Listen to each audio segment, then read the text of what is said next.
নমস্কার বন্ধুরা, গল্পের জগতে আপনাদের সবাইকে স্বাগত। আমি দেবাশিস মজুমদার। আমাদের আজকের নিবেদন সাহিত্য সম্রাট বঙ্কিমচন্দ্র চট্টোপাধ্যায় রচিত রাধারানী।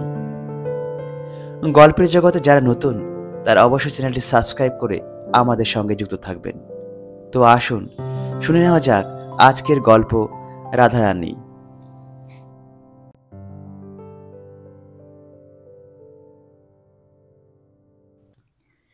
রাধারানী নামে এক বালিকা মাহেশে হ্রদ দেখিতে গিয়াছিল।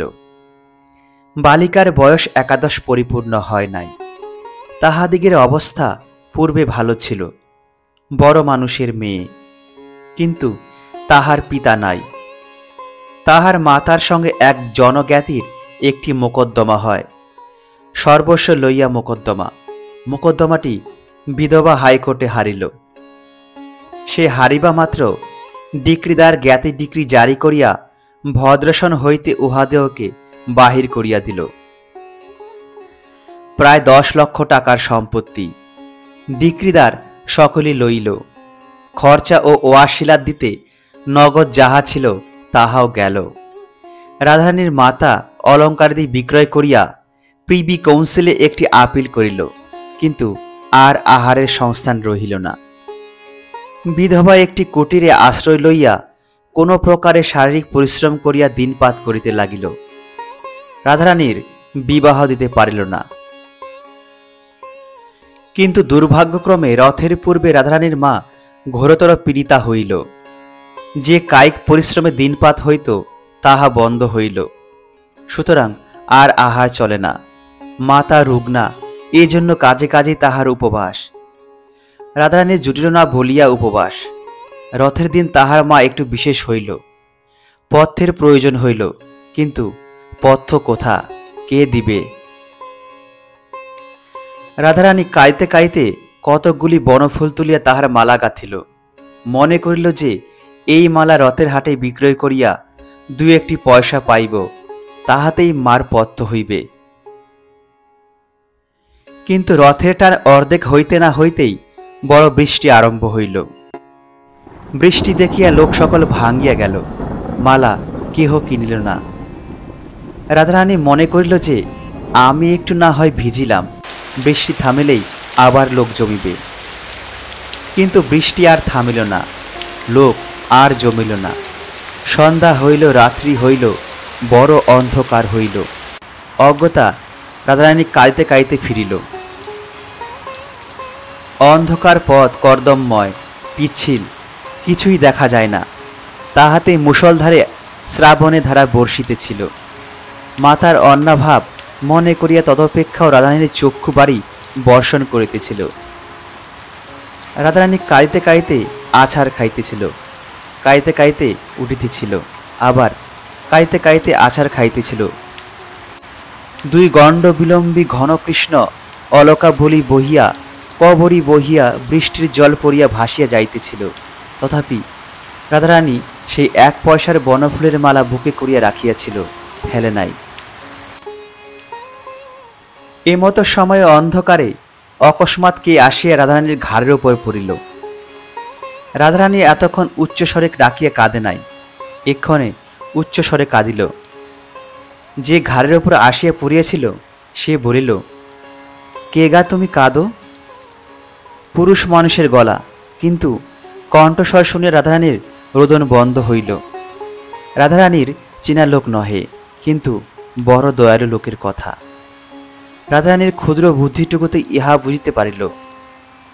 রাধারানী রোদন বন্ধ করিয়া বলিল, আমি দুঃখী লোকের মেয়ে, আমার কেহ নাই, কেবল মা আছে। সে পুরুষ বলিল, তুমি কোথা গিয়াছিলে? রাধারানী বলিল, আমি রথ দেখিতে গিয়াছিলাম, বাড়ি যাইব, অন্ধকারে বৃষ্টিতে পথ পাইতেছি না। পুরুষ বলিল, তোমার বাড়ি কোথায়? রাধারানী বলিল, শ্রীরামপুর। সে ব্যক্তি বলিল, আমার সঙ্গে আইসো, আমিও শ্রীরামপুর যাইব। চলো, কোন পাড়ায় তোমার বাড়ি তাহা আমাকে বলিয়া দিও, আমি তোমায় বাড়ি রাখিয়া আসিতেছি। বড় পিছল, তুমি আমার হাত ধরো, নহিলে পড়িয়া যাইবে। এই রূপে সে ব্যক্তি রাধারানীকে লইয়া চলিল। অন্ধকারে সে রাধারানীর বয়স অনুমান করিতে পারে নাই, কিন্তু কথার স্বরে বুঝিয়াছিল যে রাধারানী বড় বালিকা। এখন রাধারানী তার হাত ধরায় হস্তস্পর্শে জানিল রাধারানী বড় বালিকা। তখন সে জিজ্ঞাসা করিল যে, তোমার বয়স কত? রাধারানী বলিল, 10-11 বছর। তোমার নাম কি? রাধারানী। হ্যাঁ রাধারানী, তুমি ছেলে মানুষ, একলা হ্রদ দেখিতে গিয়াছিলে কেন? তখন সে কথায় কথায় মিষ্ট মিষ্ট কথাগুলি বলিয়া সেই 1 পয়সার বনফুলের মালার সকল কথাই বাহির করিয়া লইল। শুনিল যে মাথার পথ্যের জন্য বালিকা এই মালা গাঁথিয়া রথহাটে বেচিতে গিয়াছিল, হ্রদ দেখিতে যায় নাই। সে মালাও বিক্রয় হয় নাই, এক্ষণেও বালিকার হৃদয়ের মধ্যে লুকায়িত আছে। তখন সে বলিল, আমি একছড়া মালা খুঁজিতেছিলাম, আমাদের বাড়িতে ঠাকুর আছেন, তাহাকে পরাইব। রথের হাট শীঘ্র ভাঙ্গিয়া গেল, আমি তাই মালা কিনিতে পারি নাই। তুমি মালা বেচো তো আমি কিনি। রাধারানীর আনন্দ হইল, কিন্তু মনে ভাবিল যে আমাকে যে এত যত্ন করিয়া হাত ধরিয়া এই অন্ধকারে বাড়ি লইয়া যাইতেছে, তাহার কাছে দাম লইব কি প্রকারে? তা নহিলে আমার মা খেতে পাবে না, তা নেই। এই ভাবিয়া রাধারানী মালা সমবিবাহারীকে দিল। সমবিবাহারী বলিল, ইহার দাম 4 পয়সা, এই লও। সমবিবাহারী বই বলিয়া মূল্য দিল। রাধারানী বলিল, এ কি পয়সা, এ যে বড় বড় ঠেকছে, ডবল পয়সা। দেখিতেছ না 2টা বই দিই নাই। রাধারানী বলিল, তা এ যে অন্ধকারও চকচক করছে, তুমি ভুলে টাকা দাও নাই তো? না, নূতন কলের পয়সা, তাই চকচক করছে। রাধারানী বলিল, তা আচ্ছা, ঘরে গিয়ে প্রদীপ জেলে যদি দেখি পয়সা নয়, তখন ফিরাইয়া দিব। তোমাকে সেখানে একটু দাঁড়াইতে হইবে। কিছু পরে তাহারা রাধারানীর মার কুটির দ্বারে আসিয়া উপস্থিত হইল। সেখানে গিয়া রাধারানী বলিল, তুমি ঘরে আসিয়া দাঁড়াও, আমরা আলো জ্বালিয়ে দেখি টাকা কি পয়সা। সঙ্গী বলিল, আমি বাহিরে দাঁড়াইয়া আছি, তুমি আগে ভিজা কাপড় ছাড়ো, তারপর প্রদীপ জ্বালিও। রাধারানী বলিল, আমার আর কাপড় নাই, একখানি ছিল, তাহা কাচিতে দিয়াছি। তা আমি ভিজা কাপড়ে সর্বদা থাকি, আমার ব্যায়াম হয় না। আঁচলটা নিংড়ে পড়িব এখন। তুমি দাঁড়াও, আমি আলো জ্বালি। আচ্ছা। ঘরে তৈল ছিল না, সুতরাং চালের খড় পাড়িয়া চকমকি ঠুকিয়া আগুন জ্বালিতে হইল। আগুন জ্বালিতে কাজে কাজে একটু বিলম্ব হইল। আলো জ্বালিয়ে রাধারানী দেখিল টাকা বটে, পয়সা নহে। তখন রাধারানী বাহিরে আসিয়া আলো ধরিয়া তল্লাশি করিয়া দেখিল যে যে টাকা দিয়াছে সে নাই, চলিয়া গিয়াছে। রাধারানী তখন বিষণ্ণ বদনে সকল কথা তাহার মাকে বলিয়া মুখপানে চাহিয়া রহিল। সকাতরে বলিল, মা, এখন কি হবে? মা বলিল, কি হবে বাছা, সে কি আর না জেনে টাকা দিয়েছে? সে দাতা, আমাদের দুঃখ শুনিয়া দান করিয়াছে, আমরাও ভিখারি হইয়াছি, দান গ্রহণ করিয়া খরচ করি। তাহারা এইরূপ কথাবার্তা কহিতেছিল। এমত সময় কে আসিয়া তাহাদের কুটিরের আগর ঠেলিয়া বড় শোরগোল উপস্থিত করিল। রাধারানী দ্বার খুলিয়া দিল, মনে করিয়াছিল যে সেই তিনিই বুঝি আবার ফিরিয়া আসিয়াছেন। পোড়া কপাল, তিনি কেন, পোড়ার মুখ কাপড়ে মিনসে। রাধারানীর মার কুটির বাজারের অনতি দূরে, তাহাদের কুটিরের নিকটেই পদ্মলোচন সাহার কাপড়ের দোকান। পদ্মলোচন খোদ, পোড়ার মুখ কাপড়ে মিনসে একজোড়া নতুন কুঞ্জদার শান্তিপুরে কাপড় হাতে করিয়া আনিয়াছিল। এখন দ্বার খোলা পাইয়া তাহা রাধারানীকে দিল, বলিল, রাধারানীর এই কাপড়। রাধারানী বলিল, ও মা, আমার কিসের কাপড়? পদ্মলোচন বলিল, সে বাস্তবিক পোড়ার মুখ কিনা তাহা আমরা সবিশেষ জানি না। রাধারানীর কথা শুনিয়া কিছু বিস্মিত হইল, বলিল, কেন, এই যে এক বাবু এখনই আমাকে নগদ দাম দিয়ে বলিয়া গেল যে ওই কাপড় এখনই ওই রাধারানীকে দিয়া এসো। রাধারানী তখন বলিল, উমা, সেই গো, সেই তিনি কাপড় কিনে পাঠিয়ে দিয়েছেন। হ্যাগা পদ্মলোচন। রাধারানীর পিতার সময় হইতে পদ্মলোচন ইহাদের কাছে সুপরিচিত।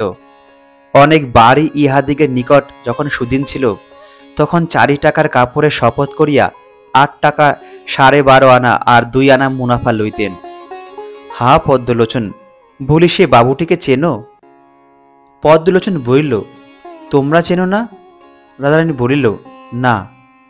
পদ্মলোচন বলিল, আমি বলি তোমাদের কুটুম্ব, আমি চিনি না। যাহা হোক, পদ্মলোচন 4 টাকার কাপড় আবার প্রায় মুনাফা 8 টাকা 14.5 আনায় বিক্রয় করিয়াছিলেন। আর অধিক কথা কহিবার প্রয়োজন নাই বিবেচনা করিয়া প্রসন্ন মনে দোকানে ফিরিয়া গেলেন। এদিকে রাধারানী প্রাপ্ত টাকা ভাঙাইয়া মার পথ্যের উদ্যোগের জন্য বাজারে গেল। বাজার করিয়া তৈল আনিয়া প্রদীপ জ্বালিল, মার জন্য যৎকিঞ্চিৎ রন্ধন করিল। স্থান পরিষ্কার করিয়া মাকে অন্ন দিবে এই অভিপ্রায়ে ঘর ঝাড়াইতে লাগিল। ঝাড়াইতে একখানা কাগজ কুড়িয়া পাইল, হাতে করিয়া বলিল, এ কি মা? মা দেখিয়া বলিলেন, একখানা নোট। রাধারানী বলিল, তবে তিনি ফেলিয়া গিয়াছেন। মা বলিলেন, হ্যাঁ, তোমাকে দিয়ে গিয়াছেন, দেখো তোমার নাম লেখা আছে। রাধারানী বড় ঘরের মেয়ে, একটু অক্ষর পরিচয় ছিল। সে পড়িয়া দেখিল, তাই বটে, লেখা আছে। রাধারানী বলিল, হ্যাঁ মা, এমন লোক কে মা? মা বলিলেন, তাহার নামও লোটে লেখা আছে, পাছে কেহ চোরা নোট বলে, এই জন্য নাম লিখিয়া দিয়া গিয়াছেন। তাহার নাম রুক্মিণী কুমার রায়। পরদিন মাতায় কন্যায় রুক্মিণী কুমার রায়ের অনেক সন্ধান করিল, কিন্তু শ্রীরামপুরে বা নিকটবর্তী কোন স্থানে রুক্মিণী কুমার রায় কেহ আছে এমতো কোনো সন্ধান পাইল না। নোটখানি তাহারা ভাঙাইল না, তুলিয়া রাখিল। তাহারা দরিদ্র, কিন্তু লোভী নহে। রাধারানীর মাতা পথ্য করিলেন বটে, কিন্তু সে রোগ হইতে মুক্তি পাওয়া তাহার অদৃষ্টে ছিল না। তিনি অতিশয় ধনী ছিলেন, এখন অতি দুঃখিনী হইয়াছিলেন। এই শারীরিক ও মানসিক দ্বিবিধ কষ্ট তাহার সহ্য হইল না। রোগ ক্রমে বৃদ্ধি পাইয়া তাহার শেষকাল উপস্থিত হইল। এমত সময়ে বিলাত হইতে সংবাদ আসিল যে প্রিভি কাউন্সিলের আপিল তাহার পক্ষে নিষ্পত্তি পাইয়াছে। তিনি আপন সম্পত্তি পুনঃপ্রাপ্ত হইবেন, ওয়াসিলাতে টাকা ফেরত পাইবেন এবং 3 আদালতের খরচা পাইবেন। কামাখানাথ বাবু তাহার পক্ষে হাইকোর্টের উকিল ছিলেন। তিনি স্বয়ং এই সংবাদ লইয়া রাধারানীর মাতার কুটিরে উপস্থিত হইলেন। সুসংবাদ শুনিয়া রুগ্নার অবিরল নয়নাশ্রু পড়িতে লাগিল। তিনি নয়নাশ্রু সংবরণ করিয়া কামাখ্যা বাবুকে বলিলেন, যে প্রদীপ নিবিয়াছে তাহাতে তেল দিলে কি হইবে? আপনার এই সুসংবাদেও আমার আর প্রাণ রক্ষা হইবে না। আমার আয়ু শেষ হইয়াছে। তবে আমার এই সুখ যে রাধারানী আর অনাহারে প্রাণ ত্যাগ করিবে না, তাই বা কে জানে? সে বালিকা, তাহার এই সম্পত্তিকে রক্ষা করিবে। কেবল আপনি ভরসা। আপনি আমার এই অন্তিমকালে আমারে একটি ভিক্ষা দিন, নহিলে আর কাহার কাছে চাহিব। কামাখ্যাবাবু অতি ভদ্রলোক এবং তিনি রাধারানীর পিতার বন্ধু ছিলেন। রাধারানীর মতো দুর্দশাগ্রস্ত হইলে তিনি রাধারানীর মাতাকে বলিয়াছিলেন যে যতদিন না আপিল নিষ্পত্তি পায়, অন্তত ততদিন তোমরা আসিয়া আমার গৃহে অবস্থান করো, আমি আপনার মাতার মতো তোমাকে রাখিব। রাধারানীর মাতা তাহাতে অস্বীকৃতা হইয়াছিলেন। পরিশেষে কামাখ্যাবাবু কিছু কিছু মাসিক সাহায্য করিতে চাহিলেন। আমার এখনো হাতে কিছু আছে, আবশ্যক হইলে চাহিয়া লইব, এইরূপ মিথ্যা কথা বলিয়া রাধারানীর মাতা সে সাহায্য গ্রহণে অস্বীকৃতা হইয়াছিলেন। রুক্মিণী কুমারের দান গ্রহণ তাহাদিগের প্রথম ও শেষ দান গ্রহণ। কামাখ্যাবাবু এতদিন বুঝিতে পারেন নাই যে তাহারা এরূপ দুর্দশাগ্রস্ত হইয়াছেন। দশা দেখিয়া কামাখ্যাবাবু অত্যন্ত কাতর হইলেন। আবার রাধারানীর মাতা যুক্ত করে তাহার কাছে ভিক্ষা চাহিতেছেন দেখিয়া আরো কাতর হইলেন। বলিলেন, আপনি আজ্ঞা করুন, আমি কি করিব? আপনার যাহা প্রয়োজনীয় আমি তাহাই করিব। রাধারানীর মাতা বলিলেন, আমি চলিলাম, কিন্তু রাধারানী রহিল। এক্ষণে আদালত হইতে আমার শ্বশুরের যথার্থ উইল সিদ্ধ হইয়াছে। অতএব রাধারানী একা সমস্ত সম্পত্তির অধিকারিণী হবে। আপনি তাহাকে দেখিবেন, আপনার কন্যার ন্যায় তাহাকে রক্ষা করিবেন, এই আমার ভিক্ষা। আপনি এই কথা স্বীকার করিলেই আমি সুখে মরিতে পারি। কামাখ্যাবাবু বলিলেন, আমি আপনার নিকট শপথ করিতেছি, আমি রাধারানীকে আপন কন্যার অধিক যত্ন করিব। আমি কায়মনো বাক্যে এই কথা কহিলাম, আপনি বিশ্বাস করুন। যিনি মুমূর্ষ তিনি কামাখ্যাবাবুর চক্ষের জল দেখিয়া তাহার কথায় বিশ্বাস করিলেন। তাহার সেই শীর্ণ শুষ্ক অধরে একটু আহ্লাদের হাসি দেখা দিল। হাসি দেখিয়া কামাখ্যাবাবু বুঝলেন ইনি আর বাঁচিবেন না। কামাখ্যাবাবু তাহাকে বিশেষ করিয়া অনুরোধ করিলেন যে এক্ষণে আমার গৃহে ছুড়ুন, পরে ভদ্রাসন দখল হইলে আসিবেন। রাধারানীর মাতার যে অহংকার সে দারিদ্র্যজনিত, এই জন্য দারিদ্র্যাবস্থায় তাহার গৃহে যাইতে চাহেন নাই। এক্ষণে আর দারিদ্র্য নাই, সুতরাং আর সে অহংকারও নাই। এক্ষণে তিনি যাইতে সম্মত হইলেন। কামাখ্যাবাবু রাধারানী ও তাহার মাতাকে সযত্নে নিজালয়ে লইয়া গেলেন। তিনি রীতিমতো পীড়িতার চিকিৎসা করাইলেন, কিন্তু তাহার জীবন রক্ষা হইল না। অল্প দিনে তাহার মৃত্যু হইল। উপযুক্ত সময়ে কামাখ্যাবাবু রাধারানীকে তাহার সম্পত্তিতে দখল দেওয়াইলেন, কিন্তু রাধারানী বালিকা বলিয়া তাহাকে নিজ বাড়িতে একা থাকিতে দিলেন না, আপন গৃহেই রাখিলেন। কালেক্টর সাহেব রাধারানীর সম্পত্তি কোর্ট অফ ওয়ার্ডসের অধীনে আনিবার জন্য যত্ন পাইলেন, কিন্তু কামাখ্যাবাবু বিবেচনা করিলেন, আমি রাধারানীর জন্য যতদূর করিব সরকারি কর্মচারীগণ তদূর করিবে না। কামাখ্যাবাবুর কৌশলে কালেক্টর সাহেব নিরস্ত হইলেন।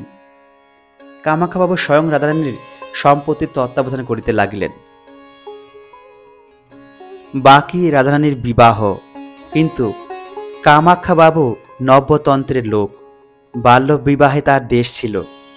তিনি বিবেচনা করিলেন যে রাধারানীর বিবাহ তাড়াতাড়ি না দিলে জাতি গেল মনে করে এমতো কেহ তাহার নাই। অতএব যবে রাধারানী স্বয়ং বিবেচনা করিয়া বিবাহে ইচ্ছুক হইবে তবে তাহার বিবাহ দিব। এখন সে লেখাপড়া শিখুক। এই ভাবিয়া কামাখ্যাবাবু রাধারানীর বিবাহের কোনো উদ্যোগ না করিয়া তাহাকে উত্তম রূপে সুশিক্ষিত করাইলেন। 5 বৎসর গেল। রাধারানী পরম সুন্দরী 16 বর্ষীয়া কুমারী, কিন্তু সে অন্তঃপুর মধ্যে বাস করে। তাহার সে রূপরাশি কেহ দেখিতে পায় না। এক্ষণে রাধারানীর সম্বন্ধ করিবার সময় উপস্থিত হইল। কামাখ্যাবাবুর ইচ্ছা রাধারানীর মনের কথা বুঝিয়া তাহার সম্বন্ধ করেন। তত্ত্ব জানিবার জন্য আপনার কন্যা বসন্ত কুমারীকে ডাকিলেন। বসন্তের সঙ্গে রাধারানীর সখিত্ব, উভয়ে সমবয়স্কা এবং উভয়ে অত্যন্ত প্রণয়। কামাখ্যাবাবু বসন্তকে আপনার মনোগত কথা বুঝাইয়া বলিলেন। বসন্ত সলজ্জভাবে অথচ অল্প হাসিতে হাসিতে পিতাকে জিজ্ঞাসা করিল, রুক্মিণী কুমার রায় কেহ আছে? কামাখ্যাবাবু বিস্মিত হইয়া বললেন, না, তা তো জানি না, কেন? বসন্ত বলিল, রাধারানী রুক্মিণী কুমার ভিন্ন আর কাহাকেও বিবাহ করিবে না। কামাখ্যা বলিল, সে কি? রাধারানীর সঙ্গে অন্য ব্যক্তির পরিচয় কি প্রকারে হইল? বসন্ত অবনত মুখে অল্প হাসিল।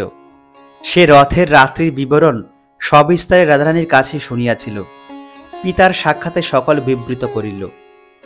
শুনিয়া কামাখ্যাবাবু রুক্মিণী কুমারের প্রশংসা করিয়া বলিলেন, রাধারানীকে বুঝাইয়া বলো, রাধারানী এখন মহাভ্রমে পড়িয়াছে। বিবাহ কৃতজ্ঞতা অনুসারে কর্তব্য নহে। রুক্মিণী কুমারের নিকট রাধারানীর কৃতজ্ঞ হওয়া উচিত। যদি সময় ঘটে তবে অবশ্যই প্রত্যুপকার করিতে হইবে। কিন্তু বিবাহে রুক্মিণী কুমারের কোনো দাবি দেওয়া নাই। তাতে আবার সে কি জাত, কত বয়স, তাহা কেহ জানে না। তাহার পরিবার সন্তানাদি থাকিবারও সম্ভাবনা।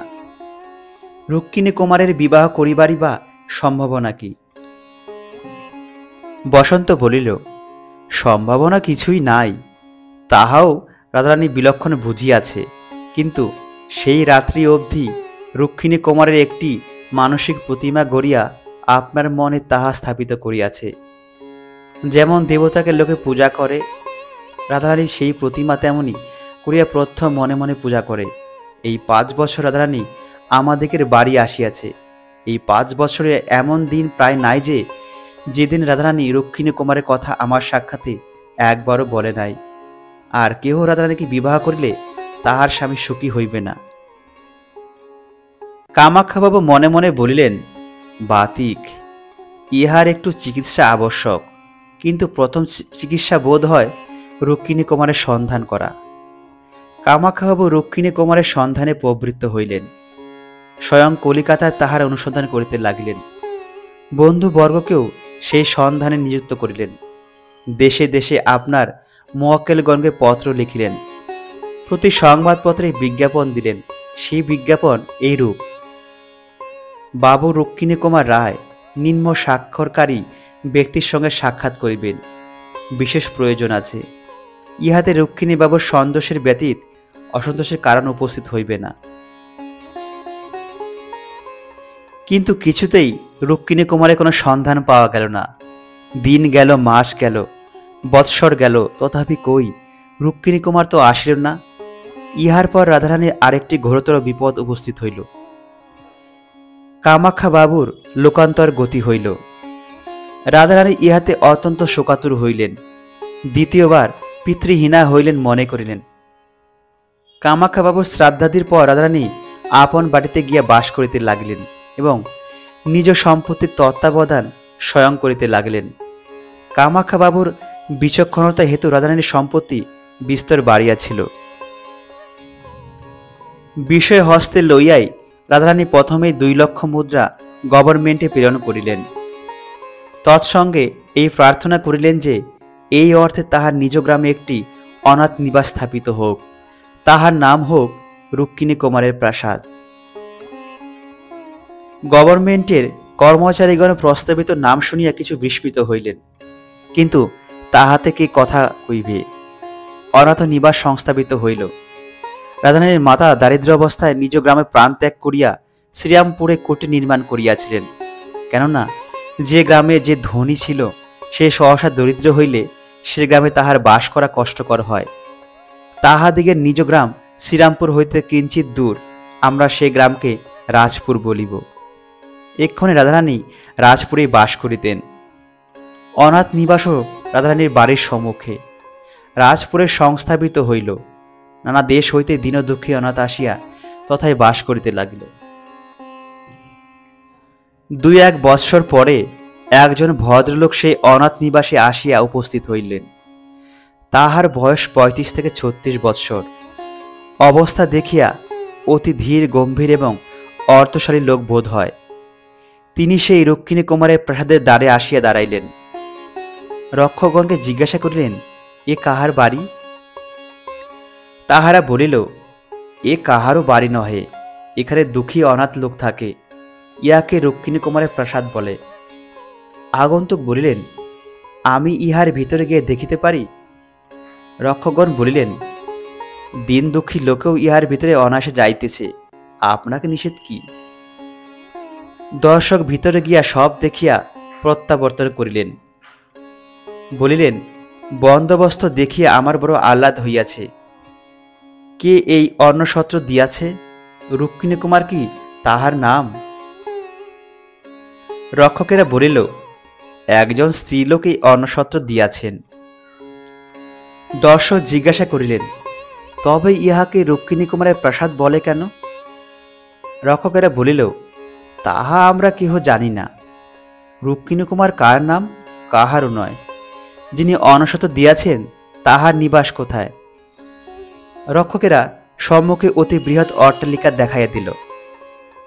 আগন্তুক জিজ্ঞাসা করিতে লাগিল, তোমরা যাহার বাড়ি দেখাইয়া দিলে তিনি পুরুষ মানুষের সাক্ষাতে বাহির হইয়া থাকেন। রাগ করিও না, এখন অনেক বড় মানুষের মেয়ে মেমলোকের মতো বাহিরে বাহির হইয়া থাকে, এই জন্য জিজ্ঞাসা করিতেছি। রক্ষকেরা উত্তর করিল, ইনি সেরূপ চরিত্রের নন, পুরুষের সমক্ষে বাহির হন না। প্রশ্নকর্তা ধীরে ধীরে রাধারানীর অট্টালিকার অভিমুখে গিয়া তন্মধ্যে প্রবেশ করিলেন। যিনি আসিয়াছিলেন তাহার পরিচ্ছদ সচরাচর বাঙালি ভদ্রলোকের মতো। বিশেষ পরিপাট্য অথবা পরিপাট্যের বিশেষ অভাবও কিছু ছিল না, কিন্তু তাহার অঙ্গুলিতে একটি হীরকাঙ্গুরীও ছিল। তাহা দেখিয়া রাধারানীর কর্মকারগণ অবাক হইয়া তৎপ্রতি চাহিয়া রহিল। এত বড় হীরা তাহারা কখনো অঙ্গুরিয়ে দেখে নাই। তাহার সঙ্গে কেহ লোক ছিল না, এজন্য তাহারা জিজ্ঞাসা করিতে পারিল না যে কে ইনি। মনে করিল বাবু স্বয়ং পরিচয় দিবেন, কিন্তু বাবু কোনো পরিচয় দিলেন না। তিনি রাধারানীর দেওয়ানজির সহিত সাক্ষাৎ করিয়া তাহার হস্তে একখানি পত্র দিলেন। বলিলেন, এই পত্র মুনিবের কাছে পাঠাইয়া দিয়া আমাকে উত্তর আনিয়া দিন। দেওয়ানজি বলিলেন, আমার মুনিব স্ত্রীলোক, আবার অল্প বয়স্কা, এই জন্য তিনি নিয়ম করিয়াছেন যে কোনো অপরিচিত লোকে পত্র আনিলে আমরা তাহা না পড়িয়া তাহার কাছে পাঠাইব না। আগন্তুক বলিলেন, আপনি পড়ুন। দেওয়ানজি পত্র পড়িলেন। প্রিয় ভগিনী, এই ব্যক্তি পুরুষ হইলেও ইহার সহিত গোপনে সাক্ষাৎ করিও, ভয় করিও না। যেমত যেমত ঘটে আমাকে লিখিও। শ্রীমতী বসন্ত কুমারী। কামাখ্যা বাবুর কন্যার স্বাক্ষর দেখিয়া কেহ আর কিছু বলিল না। পত্র অন্তপুরে গেল। অন্তপুর হইতে পরিচারিকা পত্রবাহক বাবুকে লইতে আসিল। আর কেহ সঙ্গে যাইতে পাইল না, হুকুম নাই। পরিচারিকা বাবুকে লইয়া এক সুসজ্জিত গৃহে বসাইলেন। রাধারানীর অন্তপুরে সেই প্রথম পুরুষ মানুষ প্রবেশ করিল। দেখে একজন পরিচারিকা রাধারানীকে ডাকিতে গেল, আর একজন অন্তরালে থাকিয়া আগন্তুককে নিরীক্ষণ করিতে লাগিল। দেখিল যে তাহার বর্ণটুকু গৌর, স্ফুটিত মল্লিকা রাশির মতো গৌর। তাহার শরীর দীর্ঘ, ঈষৎ স্থূল, কপাল দীর্ঘ, অতি সূক্ষ্ম পরিষ্কার ঘনকৃষ্ণ সুরঞ্জিত কেশজালে মণ্ডিত। চক্ষু বৃহৎ, কটাক্ষ স্থির, ভ্রুযুগ সূক্ষ্ম, ঘন দুরায়ত এবং নিবিড় কৃষ্ণ। নাসিকা দীর্ঘ এবং উন্নত, ওষ্ঠাধর রক্তবর্ণ, ক্ষুদ্র এবং কোমল। গ্রীবা দীর্ঘ অথচ মাংসল। অন্যান্য অঙ্গ বস্ত্রে আচ্ছাদিত, কেবল অঙ্গুলিগুলি দেখা যাইতেছে, সেগুলি শুভ্র সুগঠিত এবং একটি বৃহদাকার হীরকে রঞ্জিত। রাধারানী সেই স্থানে আসিয়া পরিচারিকাকে বিদায় করিয়া দিলেন। রাধারানী আসিবা মাত্র দর্শকের বোধ হইল যে সেই কক্ষ মধ্যে এক অভিনব সূর্যোদয় হইল। রূপের আলোকে তাহার মস্তকের কেশ পর্যন্ত যেন প্রদীপ্ত হইয়া উঠিল। আগন্তুকের উচিত প্রথম কথা কহা, কেননা তিনি পুরুষ এবং বয়োজ্যেষ্ঠ, কিন্তু তিনি সৌন্দর্যে বিমুগ্ধ হইয়া নিস্তব্ধ হইয়া রহিলেন। রাধারানী একটু অসন্তুষ্ট হইয়া বলিলেন, আপনি এরূপ গোপনে আমার সঙ্গে সাক্ষাতের অভিলাষ করিয়াছেন কেন? আমি স্ত্রীলোক, কেবল বসন্তের অনুরোধেই আমি ইহা স্বীকার করিয়াছি। আগন্তুক বলিল, আমি আপনার সহিত এরূপ সাক্ষাতের অভিলাষী হইয়াছি, ঠিক তাহা নহে। রাধারানী অপ্রতিভ কহিলেন, বলিলেন, তা নয় বটে, তবে বসন্ত কি জন্য এরূপ অনুরোধ করিয়াছেন তাহা কিছু লেখেন নাই, বোধ হয় আপনি জানেন। আগন্তুক একখানি অতি পুরাতন সংবাদপত্র বাহির করিয়া তাহা রাধারানীকে দেখাইলেন। রাধারানী পড়িলেন, কামাখ্যাবাবুর স্বাক্ষরিত রুক্মিণী কুমার সম্বন্ধে সেই বিজ্ঞাপন। রাধারানী দাঁড়াইয়া ছিলেন। দাঁড়াইয়া দাঁড়িয়া নারকেল পত্রের ন্যায় কাঁপিতে লাগিলেন। আগন্তুকের দেবতুল্য গঠন দেখে মনে ভাবিলেন, ইনি আমার সেই রুক্মিণী কুমার। আর থাকিতে পারিলেন না, জিজ্ঞাসা করিয়া বলিলেন, আপনার নাম কি রুক্মিণী কুমার বাবু? আগন্তুক বলিলেন, না। না শব্দ শুনিয়াই রাধারানী ধীরে ধীরে আসন গ্রহণ করিলেন। আর দাঁড়াইতে পারলেন না, তাহার বুক যেন ভাঙিয়া গেল। আগন্তক বললেন, না, আমি যদি রুক্মিণী কুমার হইতাম তাহা হইলে কামাখ্যাবাবু এই বিজ্ঞাপন দিতেন না, কেননা তাহার সঙ্গে আমার পরিচয় ছিল। কিন্তু যখন এই বিজ্ঞাপন বাইর হয় তখনই আমি ইহা দেখিয়া তুলিয়া রাখিয়াছিলাম। রাধারানী বলিল, যদি আপনার সঙ্গে এই বিজ্ঞাপনের কোনো সম্বন্ধ নাই তবে আপনি ইহা তুলিয়া রাখিয়েছিলেন কেন? উত্তরকারী বলিলেন, একটি কৌতুকের জন্য।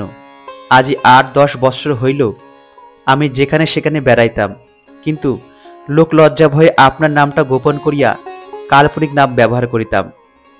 কাল্পনিক নাম রুক্মিণী কুমার। আপনি অত বিমনা হইতেছেন কেন? রাধারানী একটু স্থির হইলেন। আগন্তুক বলিতে লাগিলেন, যথার্থ রুক্মিণী কুমার নাম ধরে এমন কাহাকে চিনি না। যদি কেহ আমারই তল্লাশ করিয়া থাকে তাহা সম্ভব নহে। তথাপি কি জানি 7-5 ভাবিয়া বিজ্ঞাপনটি তুলিয়া রাখিলাম, কিন্তু কামাখ্যা বাবুর কাছে আসতে সাহস হইল না। পরে পরে কামাখ্যা বাবুর শ্রাদ্ধে তাহার পুত্রগণ আমাকে নিমন্ত্রণ করিল, কিন্তু আমি কার্যগতিকে আসিতে পারি নাই। সম্প্রতি সেই ত্রুটির ক্ষমা প্রার্থনার জন্য তাহার পুত্রদিগের নিকট আসিলাম। কৌতুকবশত বিজ্ঞাপন সঙ্গে আনিয়াছিলাম। প্রসঙ্গক্রমে উহার কথা উত্থাপন করিয়া কামাখ্যাবাবুর জ্যেষ্ঠ পুত্রকে জিজ্ঞাসা করিলাম যে এই বিজ্ঞাপন কেন দেওয়া হয়েছিল। কামাখ্যাবাবুর পুত্র বলিলেন যে রাধারানীর অনুরোধে। আমিও এক রাধারানীকে চিনিতাম, এক বালিকা। আমি একদিন দেখিয়া তাহাকে আর ভুলিতে পারিলাম না। সে মাতার পথ্যের জন্য আপনি অনাহারে থাকিয়া বনফুলের মালা গাঁথিয়া সেই অন্ধকার বৃষ্টিতে বক্তার কথা কহিতে পারলেন না। তাহার চক্ষু জলে পুড়িয়া গেল। রাধারানীরও চক্ষু জলে ভাসিতে লাগিল। চক্ষু মুছিয়া রাধারানী বলিল, ইতর লোকের কথায় এখন প্রয়োজন কি, আপনার কথা বলুন। আগন্তুক উত্তর করিলেন, রাধারানী ইতর লোক নহে। যদি সংসারে কেহ দেবকন্যা থাকে তবে সেই রাধারানী। যদি কাহাকে পবিত্র সরল চিত্ত এই সংসারে আমি দেখিয়া থাকি তবে সেই রাধারানী। যদি কাহারও কথায় অমৃত থাকে তবে সেই রাধারানী। যথার্থ অমৃত। বর্ণে বর্ণে অপ্সরার বীণা বাজে, যেন কথা কহিতে বাধো বাধো করে, অথচ সকল কথা পরিষ্কার সুমধুর, অতি সরল। আমি এমন কণ্ঠ কখনো শুনি নাই, এমন কথা কখনো শুনি নাই। রুক্মিণী কুমার, এক্ষণে ইহাকে রুক্মিণী কুমারই বলা যাওক। ওই সঙ্গে মনে মনে বলিলেন, আবার আজ বুঝি তেমনই কথা শুনিতেছি। রুক্মিণী কুমার মনে মনে ভাবিতেছিলেন, আজই এতদিন হইল সেই বালিকার কণ্ঠস্বর শুনিয়াছিলাম, ঠিক আজও সে কণ্ঠ আমার মনের ভিতর জাগিতেছে, যেন কাল শুনিয়াছি। অথচ আজ এই সুন্দরীর কণ্ঠস্বর শুনিয়া আমার সেই রাধারানীকেই বা মনে পড়ে কেন? এই কি সেই? আমি মূর্খ? কোথায় সেই দিন দুঃখিনী কুটির বাসিনী ভিখারিণী, আর কোথায় এই উচ্চ প্রসাদ বিহারিণী ইন্দ্রাণী? আমি সেই রাধারানীকে অন্ধকারে ভালো করে দেখিতে পাই নাই, সুতরাং জানি না যে সে সুন্দর কি কুৎসিতা। কিন্তু এই শচী নিন্দিতা রূপসী শতাংশের একাংশ রূপ যদি তাহার থাকে, তাহা হইলে সেও লোকমনমোহিনী বটে। এদিকে রাধারানী অতৃপ্ত শ্রবণে রুক্মিণী কুমারের মধুর বচনগুলি শুনিতেছিলেন। মনে মনে ভাবিতেছিলেন, তুমি যাহা পাপিষ্ঠা রাধারানীকে বলিতেছ, কেবল তোমাকেই সেই কথাগুলি বলা যায়। তুমি আজ 8 বৎসরের পর রাধারানীকে ছলিবার জন্য কোনো নন্দন কানন ছাড়িয়া পৃথিবীতে নামিলে। এতদিনে কি আমার হৃদয়ের পূজায় প্রীত হইয়াছ? তুমি কি অন্তর্যামী? নহিলে আমি লুকায়া লুকায়া হৃদয়ের ভিতরে লুকাইয়া তোমার যে পূজা করি, তাহা তুমি কি প্রকারে জানিলে? এই প্রথম দুইজনে স্পষ্ট দিবসালোকে পরস্পরের প্রতি দৃষ্টিপাত করিলেন। দুইজনে দুইজনের মুখপানে চাহিয়া ভাবিতে লাগিলেন। আর এমন আছে কি? এই শশাগোরা নদ নদী চিত্রিতা জীবসংকলা পৃথিবীতলে এমন তেজময়, এমন মধুর, এমন সুখময়, এমন চঞ্চল অথচ স্থির, এমন সহাস্য অথচ গম্ভীর, এমন প্রফুল্ল অথচ ক্রীড়াময়, এমন আর আছে কি? চিরপরিচিত অথচ অত্যন্ত অভিনব, মুহূর্তে মুহূর্তে অভিনব মধুরিমাময়, আত্মীয় অথচ অত্যন্ত পর, চিরস্মিত অথচ অদৃষ্টপূর্ব, কখনো দেখি নাই, আর এমন দেখিব না, এমন আর আছে কি? রাধারানী বলিল, বড় কষ্টে বলিতে হইল, কেননা চক্ষের জল থামে না। আবার সেই চক্ষের জলের ওপর কোথা হইতে পোড়া হাসি আসিয়া পড়ে। রাধারানী বলিল, তা আপনি এতক্ষণ কেবল সেই ভিখারিনীর কথাই বলিলেন, আমাকে যে কেন দর্শন দিয়াছেন তা তো এখনো বলেন নাই। হ্যাঁ গা, এমন করিয়া কি কথা কওয়া জায়গা? যাহার গলা ধরিয়া কাইতে ইচ্ছা করিতেছে, প্রাণেশ্বর, দক্ষিণীর সর্বস্ব, চিরবাঞ্ছিত বলিয়া যাহাকে ডাকিতে ইচ্ছা করিতেছে, আবার যাকে সেই সঙ্গে, হ্যাঁ গা, সেই রাধারানী পোড়ারমুখী তোমার কে হয় গা বলিয়া তামাশা করিতে ইচ্ছা করিতেছে, তার সঙ্গে আপনি মশাই দর্শন দিয়াছেন, এই সকল কথা নিয়ে কি কথা কওয়া জায়গা? তোমরা 5 জন রসিকা, প্রেমিকা, বাকচতুরা, বয়োধিকা ইত্যাদি ইত্যাদি আছে, তোমরা 5 জনে বলো দেখি, ছেলে মানুষ রাধারানী কেমন করে এমন করে কথা কয় গা? রাধারানী মনে মনে একটু পরিতাপ করিল, কেননা কথাটা একটু ভৎসনার মতো হইল। রুক্মিণী কুমার একটু অপ্রতিভ হইয়া বলিলেন, তাই বলিতেছিলাম, আমি সেই রাধারানীকে চিনিতাম। রাধারানীকে মনে পড়িল একটু, এতটুকু, অন্ধকার রাত্রে জোনাকির ন্যায়। একটু আশা হইল যে যদি এই রাধারানী আমার সেই রাধারানী হয়। তোমার রাধারানী? রাধারানী ছল করিয়া চুপি চুপি এই কথাটি বলিয়া মুখ নত করে ঈষৎ হাসিল। হ্যাঁ গা, না হেসে কি থাকা যায় গা? তোমরা আমার রাধারানীর নিন্দা করিও না। রুক্মিণী কুমারও মনে মনে ছল ধরিল, এ তুমি বলে কেন? কে এ? প্রকাশ্যে বলিল, আমারই রাধারানী। আমি এক রাত্রি মাত্র তাহাকে দেখিয়াছি, বা কেমন করিয়া বলি, এই 8 বৎসরেও তাহাকে ভুলি নাই, আমারই রাধারানী। রাধারানী বলিল, হোক আপনারই রাধারানী। রুক্মিণী বলিতে লাগিলেন, সেই ক্ষুদ্র আশায় আমি কামাখ্যাবাবু জ্যেষ্ঠ পুত্রকে জিজ্ঞাসা করিলাম, রাধারানী কে? কামাখ্যাবাবুর পুত্র সবিস্তারে পরিচয় দিতে বোধ হয় অনিচ্ছুক ছিলেন, কেবল বলিলেন, আমাদিগের কোনো আত্মীয়ার কন্যা। যেখানে তাহাকে অনিচ্ছুক দেখিলাম সেখানে আর অধিক পীড়াপাড়ি করিলাম না, কেবল জিজ্ঞাসা করিলাম, রাধারানী কেন রুক্মিণী কুমারের সন্ধান করিয়াছিলেন শুনিতে পাই কি? যদি প্রয়োজন হয় তো বোধ করি আমি কিছু সন্ধান দিতে পারি। আমি এই কথা বলিলে তিনি বলিলেন, কেন রাধারানী রুক্মিণী কুমারকে খুঁজিয়াছিলেন তাহা আমি সবিশেষ জানি না, আমার পিতৃ ঠাকুর জানিতেন, বোধ করি আমার ভগিনীও জানিতে পারেন। যেখানে আপনি সন্ধান দিতে পারেন বলিতেছেন সেখানে আমার ভগিনীকে জিজ্ঞাসা করিয়া আসিতে হইতেছে। এই বলে তিনি উঠিলেন। প্রত্যাগমন করিয়া তিনি আমাকে যে পত্র দিলেন সে পত্র আপনাকে দিয়াছি। তিনি আমাকে সেই পত্র দিয়া বলিলেন, আমার ভগিনী সবিশেষ কিছু ভাঙ্গিয়া চুরিয়া বলিলেন না, কেবল এই পত্র দিলেন আর বলিলেন যে এই পত্র লইয়া তাহাকে স্বয়ং রাজপুরে যাইতে বললেন। রাজপুরে যিনি অন্নসত্র দিয়াছেন তাহার সঙ্গে সাক্ষাৎ করিতে বলিবেন। আমি সেই পত্র লইয়া আপনার কাছে আসিয়াছি। কোনো অপরাধ করিয়াছি কি? রাধারানী বলিল, জানি না, বোধ হয় যে আপনি মহাভ্রমে পতিত হইয়াই এখানে আসিয়াছেন। আপনার রাধারানী কে তাহা আমি চিনি কিনা বলিতে পারিতেছি না।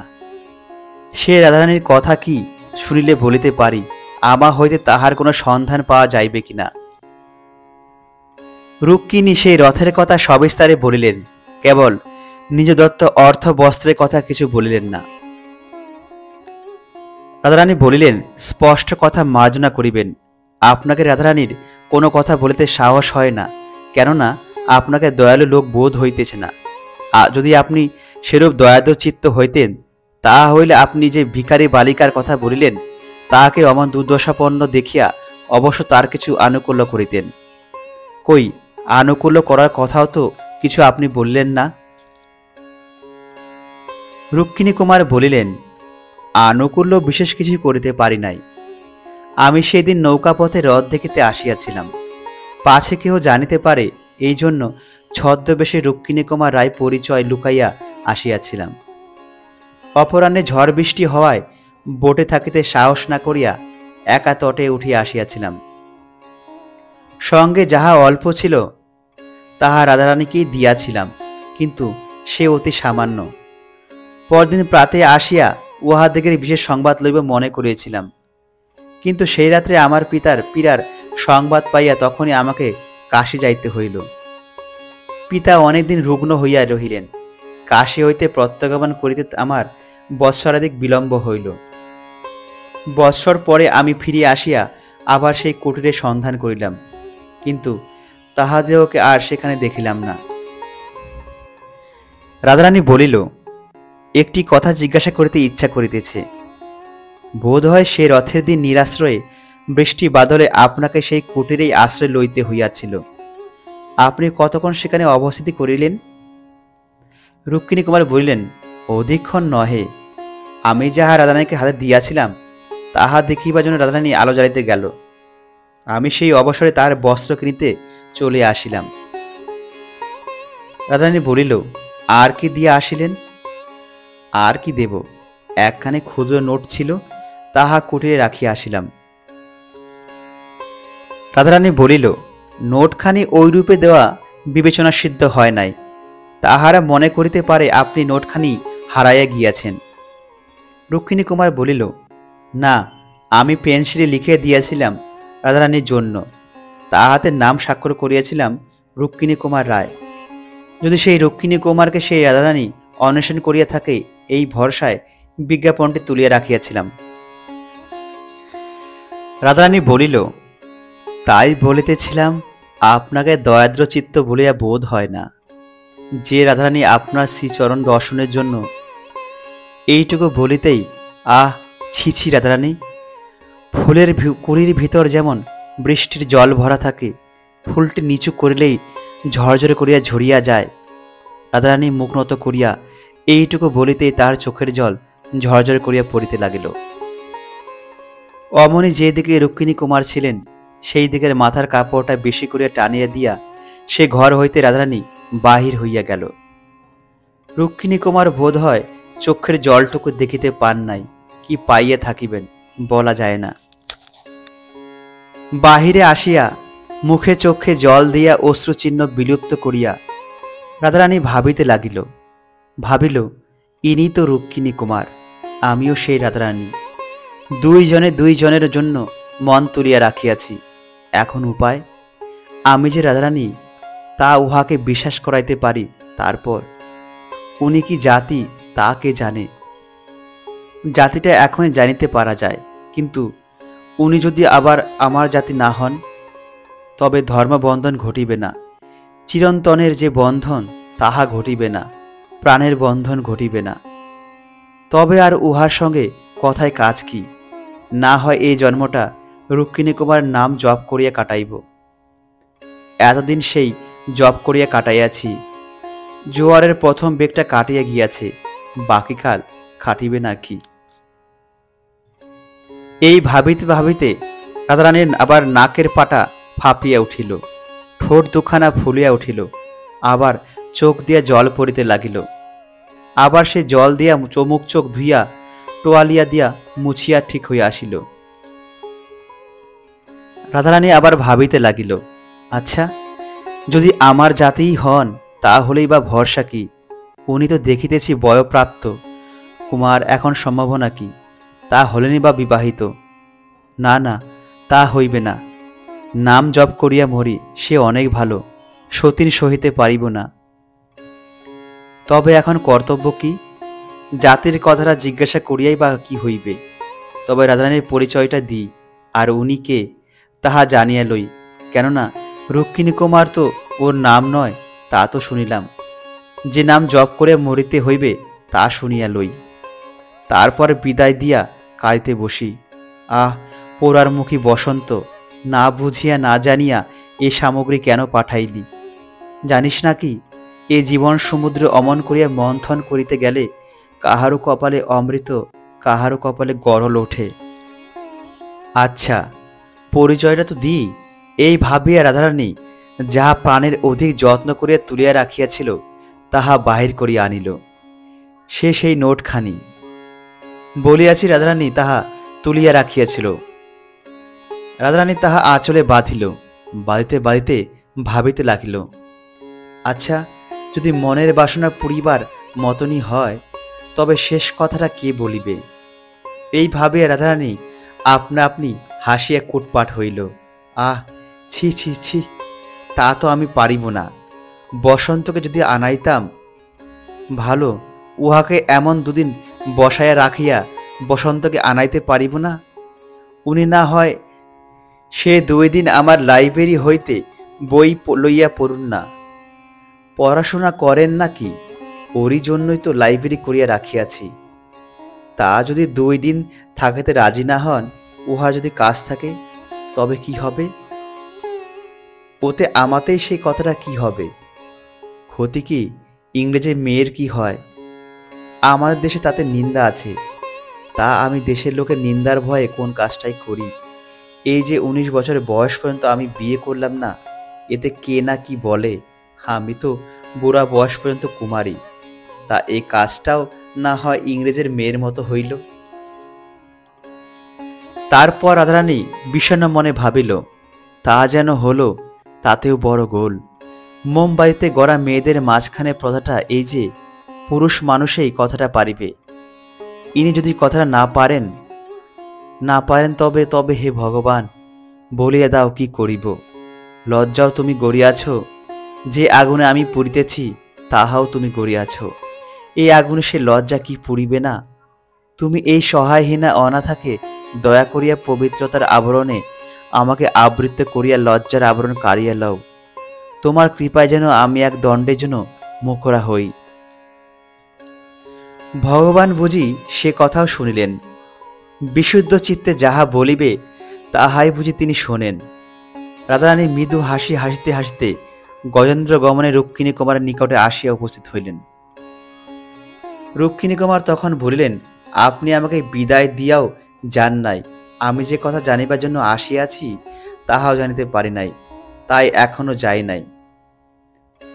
রাধারানী বললেন, আপনি রাধারানীর জন্য আসিয়াছেন তাহা আমারও মনে আছে। এ বাড়িতে একজন রাধারানী আছে, সত্য বটে। সে আপনার নিকট পরিচিত হইবে কিনা সে কথাটা ঠিক করিতে গিয়াছিলাম। রুক্মিণী কুমার বলিলেন, তারপর? রাধারানী তখন অল্প একটু হাসিয়া একবার আপনার পার দিকে চাহিয়া আপনার হাতের অলঙ্কার খুটিয়া সেই ঘরে বসান একটি প্রস্তর নির্মিত নিয়বী প্রতিকৃতি পানে চাহিয়া রুক্মিণী কুমারের পানে না চাহিয়া বলিল, আপনি বলিয়াছেন রুক্মিণী কুমার আপনার যথার্থ নাম নহে। রাধারানীর যে আরাধ্য দেবতা তাহার নাম পর্যন্ত এখনো সে শুনিতে পায় নাই। রুক্মিণী কুমার বলিলেন, আরাধ্য দেবতা কে বলিল? রাধারানী কথাটা অনবধানে বলিয়া ফেলিয়াছিলেন। এখন সামলাইতে গিয়া বলিয়া ফেলিলেন, নাম ওইরূপে জিজ্ঞাসা করিতে হয়। কি বোকা মেয়ে! রুক্মিণী কুমার বলিলেন, আমার নাম দেবেন্দ্র নারায়ণ রায়। রাধারানী গুপ্তভাবে 2 হাত যুক্ত করিয়া মনে মনে ডাকিল, জয় জগদীশ্বর, তোমার কৃপা অনন্ত। প্রকাশ্যে বলিল, রাজা দেবেন্দ্র নারায়ণ নাম শুনিয়াছি। দেবেন্দ্র নারায়ণ বলিলেন, অমন সকলেই রাজা কাবলায়। আমাকে যে কুমার বলে সে যথেষ্ট সম্মান করে। রাধারানী বলিল, এক্ষণে আমার সাহস বাড়িল। জানিলাম যে আপনি আমার স্বজাতি। এখন স্পর্ধা হইতেছে, আজই আপনাকে আমার আতিথ্য স্বীকার করায়। দেবেন্দ্র বলিল, সে কথা পরে হবে। রাধারানী কই? রাধারানী বলিল, ভোজনের পর সে কথা বলিব। দেবেন্দ্র বলিল, মনে দুঃখ থাকিলে ভোজনে তৃপ্তি হয় না। রাধারানী বলিল, রাধারানীর জন্য এত দুঃখ কেন? তা জানি না, বড় দুঃখ, 8 বৎসরের দুঃখ তাই জানি। রাধারানী বলিল, হঠাৎ রাধারানীর পরিচয় দিতে আমার কিছু সংকোচ হইতেছে। আপনি রাধারানীকে পাইলে কি করিবেন? কি আর করিব, একবার দেখিব। একবার দেখিবার জন্য এই 8 বৎসর এত কাতর? দেবেন্দ্র বলিল, রকম রকমের মানুষ থাকে। রাধারানী বলিল, আচ্ছা, আমি ভোজনে পরে আপনাকে আপনার রাধারানী দেখাইব। ওই বড় আয়না দেখিতেছেন, উহার ভিতর দেখাইব, চাক্ষুষ দেখিতে পাইবেন না। দেবেন্দ্র বলিল, চাক্ষুষ সাক্ষাতে বা কি আপত্তি? আমি যে 8 বৎসর কাতর। ভিতরে ভিতরে দুইজনে দুইজনকে বুঝিতেছেন কিনা জানি না, কিন্তু কথাবার্তা এরূপ হইতে লাগিল। রাধারানী বলিতে লাগিল, সে কথাটাই অত বিশ্বাস হয় না। আপনি 8 বৎসর পূর্বে তাহাকে দেখিয়াছেন, তখন তাহার বয়স কত? 11 হইবে। 11 বৎসরের বালিকার উপরে এত অনুরাগ হয় নাকি? কখনো শুনি নাই। তবে মনে করুন কৌতূহল। সে আবার কি? শুধুই দেখিবার ইচ্ছা। তা দেখাইব, ওই বড় আয়নার ভেতর। আপনি বাহিরে থাকিবেন কেন? সম্মুখ সাক্ষাতে আপত্তি কি? রাধারানী বলিল, সে কুলের কুলবতী। দেবেন্দ্র বলিল, আপনি তো তাই। রাধারানী বলিল, আমার কিছু বিষয় আছে, নিজে তাহার তত্ত্বাবধান করি, সুতরাং সকলের সম্মুখে আমাকে বাহির হইতে হয়। আমি কাহারও অধীন নই। সে তাহার স্বামীর অধীন, স্বামীর অনুমতি ব্যতীত। দেবেন্দ্র বলিল, স্বামী? হ্যাঁ। আশ্চর্য হইলেন যে? দেবেন্দ্র বলিল, বিবাহিতা? রাধারানী বলিল, হিন্দুর মেয়ে, 19 বছরের বয়স, বিবাহিতা নয়। দেবেন্দ্র নারায়ণ অনেকক্ষণ মাথায় হাত দিয়া রহিলেন। রাধারানী বলিলেন, কেন, আপনি কি তাহাকে বিবাহ করতে ইচ্ছা করিয়াছিলেন? দেবেন্দ্র বলিল, মানুষ কি না ইচ্ছা করে। রাধারানী বলিল, এরূপ ইচ্ছা রাধারানীজি কি জানিতে পাইয়াছেন কি? দেবেন্দ্র বলিল, রানীজি কেহ ইহার ভিতর নাই। রাধারানীর সাক্ষাতের অনেক পূর্বেই আমার পত্নী বিয়োগ হইয়াছে। রাধারানী আবার যুক্ত করে ডাকিল, জয় জগদীশ্বর। আর ক্ষণকাল যেন আমার এমনই সাহস থাকে। প্রকাশ্যে বলিল, তা শুনিলাম তো। রাধারানী পরস্ত্রী, এখনো কি তাহার দর্শন অভিলাষ করে? দেবেন্দ্র কহিল, করি বই কি। রাধারানী বলিল, সে কথাটা কি আপনার যোগ্য? দেবেন্দ্র বলিল, রাধারানী কি আমার সন্ধান করিয়াছিল কেন, তাহা এখনো আমার জানা হয় নাই। রাধারানী বলিল, আপনি রাধারানীকে যাহা দিয়াছিলেন তাহা পরিশোধ করিবে বলিয়া আপনি শোধ লইবেন কি? দেবেন্দ্র হাসিয়া বলিলেন, যা দিয়াছি তাহা পাইলে লইতে পারি। কি কি দিয়াছেন? একখানা নোট। এই নিন। বলিয়া রাধারানী আঁচল হইতে সেই নোটখানি খুলিয়া দেবেন্দ্র নারায়ণের হাতে দিলেন। দেবেন্দ্র নারায়ণ দেখিলেন তাহার হাতে লেখা রাধারানীর নাম সে নোটে আছে। দেখিয়া বললেন, এ নোট কি রাধারানীর স্বামী কখনো দেখিয়াছেন? রাধারানী কুমারী, স্বামীর কথাটা আপনাকে মিথ্যা বলিয়াছিলাম। দেবেন্দ্র বলিলেন, তা সব তো শোধ হইল না, আর কি বাকি? 2টা টাকা আর কাপড়। রাধারানী বলিল, সব ঋণ যদি এখন পরিশোধ হয় তবে আপনি আহার না করিয়া চলিয়া যাইবেন। পাওনা বুঝিয়া পাইলে কোন মহাজন বসে? ঋণের সে অংশ ভোজনের পর রাধারানী পরিশোধ করিবে। দেবেন্দ্র বলিল, আমার যে এখনো অনেক পাওনা বাকি। আবার কি? দেবেন্দ্র বলিল, রাধারানীকে মনপ্রাণ দিয়াছি, তা তো পাই নাই। রাধারানী বলিল, অনেক দিন পাইয়াছেন। রাধারানীর মনপ্রাণ আপনি অনেক দিন লইয়াছেন, তা সেদিন একটা শোধবোধ গিয়াছে। দেবেন্দ্র বলিল, সুদ কিছু পাই নাই। পাইবেন বই কি। কি পাইব? রাধারানী বলিল, শুভ লগ্নে সুত ভিবুক যোগে এই অধম নারী দেহ আপনাকে দিয়া রাধারানী ঋণ হইতে মুক্ত হইবে। এই বলিয়া রাধারানী ঘর হইতে বাহির হইয়া গেল। রাধারানীর আজ্ঞা পাইয়া দেওয়ানজি আসিয়া রাজা দেবেন্দ্র নারায়ণকে বহের বাড়িতে লইয়া গিয়া যথেষ্ট সমাদর করিলেন। যথাবিহিত সময় রাজা দেবেন্দ্র নারায়ণ ভোজন করিলেন। রাধারানী স্বয়ং উপস্থিত থাকিয়া তাহাকে ভোজন করাইলেন। ভোজনান্তে রাধারানী বলিলেন, আপনার নগদ 2টা টাকা ও কাপড় এখনো ধারি। কাপড় পুড়িয়া ছিঁড়িয়া ফেলিয়াছি, টাকা খরচ করিয়াছি, তাহা আর ফেরত দিবার জো নাই।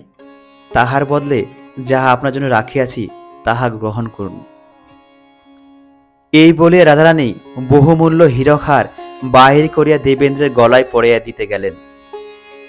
দেবেন্দ্র নারায়ণ নিষেধ করিয়া বলিলেন, যদি ঐরূপে দেনা পরিশোধ করিবে তবে তোমার গলায় যে ছড়া আছে তাহাই লইব। রাধারানী হাসিতে হাসিতে আপনার গলার হার খুলিয়া দেবেন্দ্র নারায়ণের গলায় পরাইল। তখন দেবেন্দ্র নারায়ণ বলিলেন, সব শোধ হইল, কিন্তু আমি একটু ঋণী রহিলাম। রাধারানী বলিল, কিসে? সেই 2 পয়সার ফুলের মালার মূল্য তো ফেরত পাইলাম, তবে এখন মালা ফেরত দিতে আমি বাধ্য। রাধারানী হাসিল। দেবেন্দ্র নারায়ণ ইচ্ছাপূর্বক মুক্তাহার পরিয়া আসিয়াছিল, তাহা রাধারানীর কণ্ঠে পরাইয়া দিয়া বলিলেন, এই ফেরত দিলাম। এমন সময় পো করিয়া শাক বাজিল। রাধারানী হাসিয়া জিজ্ঞাসা করিল, শাক বাজাইল কে? তাহার একজন দাসী চিত্রা উত্তর করিল, আকে আমি। রাধারানী জিজ্ঞাসা করিল, কেন বাজাইলি? চিত্রা বলিল, কিছু পাইব বলিয়া। বলা বাহুল্য যে চিত্রা পুরস্কৃত হইল, কিন্তু তাহার কথাটা মিথ্যা। রাধারানী তাহাকে শিখাইয়া পড়াইয়া দ্বারের নিকট বসাইয়া আসিয়াছিল। তারপর 2 জনে বিরলে বসিয়া মনের কথা হইল। রাধারানী দেবেন্দ্র নারায়ণের বিস্ময় দূর করিবার জন্য সেই রথের দিনের সাক্ষাতের পর যাহা তাহা ঘটিয়াছিল, তাহার পিতামহের বিষয় সম্পত্তির কথা, পিতামহের উইল লইয়া মোকদ্দমের কথা, তজ্জন্য রাধারানীর মার দৈন্যের কথা, মার মৃত্যুর কথা, কামাখ্যা বাবুর আশ্রয়ের কথা, প্রিভি কাউন্সিলের ডিক্রির কথা, কামাখ্যা বাবুর মৃত্যুর কথা সব বলিল। বসন্তের কথা বলিল, আপনার বিজ্ঞাপনের কথা বলিল। কাঁদিতে কাঁদিতে হাসিতে হাসিতে বৃষ্টি বিদ্যুতে চাতকে চির সঞ্চিত প্রণয়ের সম্ভাষণ পিপাসা পরিতৃপ্ত হইল। নিধাগ সন্তপ্ত পর্বত যেমন বর্ষার বাড়িধারা পাইয়া শীতল হয়, দেবেন্দ্র নারায়ণও তেমনি শীতল হইলেন। তিনি রাধারানীকে জিজ্ঞাসা করিলেন, তোমার তো কেহ নাই, কিন্তু এ বাড়ি বড় জনাকীর্ণ দেখিতেছি। রাধারানী বলিল, দুঃখের দিনে আমার কেহ ছিল না, এখন আমার অনেক আত্মীয় কুটুম্ব জুটিয়াছে। আমি এই অল্প বয়সে একা থাকিতে পারি না, এজন্য যত্ন করিয়া তাহাদেরকে স্থান দিয়া রাখিয়াছি। দেবেন্দ্র বলিল, তাহাদের মধ্যে এমন সম্বন্ধ বিশিষ্ট কেহ আছে যে তোমাকে এই দিন দরিদ্রকে দান করিতে পারে? তাও আছে। দেবেন্দ্র বলিল, তবে তিনি কেন সেই শুভ লগ্নযুক্ত সুত হিবুক যোগটা খুঁজুন না? রাধারানী বলিল, বোধ করি এতক্ষণ সেই কাজটা হইয়া গেল। তোমার সঙ্গে রাধারানীর এরূপ সাক্ষাৎ অন্যরকম কোনো কারণে হইতে পারে না, এই পুরীতে সকলে জানে। সংবাদ লইব কি? দেবেন্দ্র বলিল, বিলম্বে কাজ কি? রাধারানী ডাকিল, চিত্রে। চিত্রা আসিল। রাধারানী জিজ্ঞাসা করিল, দিন টিন কিছু হইল কি? চিত্রা বলিল, হ্যাঁ, দেওয়ানজি মহাশয় পুরোহিত মহাশয়কে ডাকাইয়াছিলেন। পুরোহিত পরদিন বিবাহের উত্তম দিন বলিয়া গিয়াছেন। দেওয়ানজি মহাশয় সমস্ত উদ্যোগ করিতেছেন। তখন বসন্ত আসিল, কামাখ্যা বাবুর পুত্রেরা এবং পরিবারবর্গ সকলেই আসিল, আর যত বসন্তের কোকিল সময়ের বন্ধু যে যেখানে ছিল সকলেই আসিল। দেবেন্দ্র নারায়ণের বন্ধু ও অনুচরবর্গ সকলেই আসিল। বসন্ত আসিলে রাধারানী বলিল, তোমার কি আক্কেল ভাই বসন্ত? বসন্ত বলিল, কি আক্কেল ভাই রাধারানী? রাধারানী বলিল, যাকে তাকে তুমি পত্র দিয়ে পাঠাইয়া দাও কেন? বসন্ত বলিল, কেন, লোকটা কি করেছে বলো দেখি। রাধারানী তখন সকল বলিল। বসন্ত বলিল, রাগের কথা তো বটে, সুদ শুদ্ধ দেনা পাওনা বুঝিয়ে নেয় এমন মহাজনকে যে বাড়ি চিনিয়া দেয়, তার উপর রাগের কথাটা বটে। রাধারানী বলিল, তাই আজ আমি তোর গলায় দড়ি দেব। এই বলে রাধারানী যে হীরক আর রুক্মিণী কুমারকে পরাইতে গিয়াছিল তাহা আনিয়া বসন্তের গলায় পরাইয়া দিলেন। তারপর শুভ লগ্নে শুভ বিবাহ হইয়া গেল।